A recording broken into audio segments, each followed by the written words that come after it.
ಇತ್ತೀಚಿನ ದಿನಗಳಲ್ಲಿ ಹೆಂಗಾಗ್ಬಿಟ್ಟಿದೆ ಅಂದ್ರೆ ಆರೋಗ್ಯವಾಗಿರ್ಬೇಕು, ಸುಮಾರು ದಿನ ಬದುಕಬೇಕು ಅಂತಂದ್ರೆ ಒಂದಷ್ಟು ಐಟಮ್ಗಳನ್ನ ಲೈಫ್ ಅಲ್ಲೇ ಟಚ್ ಮಾಡಕ್ ಹೋಗ್ಬಾರ್ದು.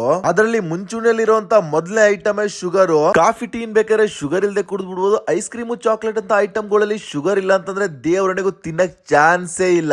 ಬಟ್ ಇನ್ಮೇಲೆ ಟೆನ್ಷನ್ ಬೇಡ, ಯಾವಾಗ್ಲೇ ಐಸ್ ಕ್ರೀಮ್ ತಿನ್ಬೇಕು ಅಂತವ್ರಿ ಒಂದು ಜಾಕ್ ಅಂತೂ ಪಕ್ಕಾ ವಿಸಿಟ್ ಮಾಡಿ. ಯಾವ್ದೇ ರೀತಿಯ ರಿಫೈನ್ ಶುಗರ್ ಯೂಸ್ ಮಾಡದೆ 100% ಜೇನುತುಪ್ಪದಲ್ಲೇ ಮಾಡ್ತಾರೆ. ಬರೀ ಒಂದೇ ಒಂದು ಫ್ಲೇವರ್ ಅಲ್ಲ, ಬರೋಬ್ಬರಿ 15ರಿಂದ 20 ಫ್ಲೇವರ್ ನ ಟ್ರೈ ಮಾಡಬಹುದು. ವರ್ಲ್ಡ್ ಅಲ್ಲೇ ಫಸ್ಟ್ ಹನಿ ಬೇಸ್ಡ್ ಐಸ್ ಕ್ರೀಮ್ ನ ಇಂಟ್ರೊಡ್ಯೂಸ್ ಮಾಡಿರುವಂತ ಹನಿ ಮ್ಯಾನ್ ಈಗ ನಮ್ಮ ಬೆಂಗಳೂರಿನ ನಾಗವರದಲ್ಲಿ ಕೂಡ ಓಪನ್ ಆಗಿದೆ. ನಾವಿಲ್ಲಿ ಇವ್ರ ಹತ್ರ ಸಿಕ್ಕಾಪಟ್ಟೆ ಫಾಸ್ಟ್ ಮೂವಿಂಗ್ ಅಲ್ಲಿ ಇರುವಂತ ಚಾಕ್ಲೇಟ್ ಬ್ರೌನಿ, ಕಾಶ್ಮೀರಿ ಗುಲ್ಕೊಂಡು, ಪಾನು ಮತ್ತೆ ಟೂಟಿ ಫ್ರೂಟಿ ಫ್ಲೇವರ್ ಅಲ್ಲಿ ಐಸ್ ಕ್ರೀಮ್ ನ ತಗೊಂಡಿದ್ವಿ. ಯಾವ್ದು ಕೂಡ ಸಿಕ್ಕಾಪಟ್ಟೆ ಫ್ರೋಸ್ ಆಗಿರಲ್ಲ, ತಿನ್ಬೇಕಾದ್ರೆ ಒರಿಜಿನಲ್ ಫ್ರೂಟ್ ಫ್ಲೇವರ್ ಜೊತೆಗೆ ಕ್ರೀಮಿಯಾಗಿ ಅಲ್ಟಿಮೇಟ್ ಆಗಿರುತ್ತೆ. ಪಕ್ಕಾ ಟ್ರೈ ಮಾಡಿ. ಅಷ್ಟಲ್ಲದೆ ಇವರು ಫ್ರಾಂಚೈಸಿ ಕೂಡ ಕೊಡ್ತಾ ಇದ್ದಾರೆ. ನಿಮ್ಮ ಬಜೆಟ್ ತಕ್ಕಂತೆ ಕಾರ್ಟ್ ಆದ್ರೂ ಮಾಡ್ಕೋಬಹುದು, ಇಲ್ಲ ಕೆಫೆನಾದ್ರೂ ಕೂಡ ಬಿಲ್ಡ್ ಮಾಡಿಸ್ಕೋಬಹುದು. ಸೊ ಇವರ ಫ್ರಾಂಚೈಸಿ ಬಗ್ಗೆ, ಒಂದು ಬ್ರಾಂಡ್ ಬಗ್ಗೆ ನಿಮ್ಗೆ ಏನೇ ಡೌಟ್ ಇದ್ರೂ ಕೂಡ ಡಿಸ್ಪ್ಲೇ ಕೊಟ್ಟಿರುವಂತ ಕಾಂಟ್ಯಾಕ್ಟ್ ನಂಬರ್ಗೆ ಕಾಲ್ ಮಾಡಿ ಡೀಟೇಲ್ ತಿಳ್ಕೊಂಡು ನೀವು ಕೂಡ ಫ್ರಾಂಚೈಸಿನ ಪಕ್ಕಾ ಶುರು ಮಾಡಿ.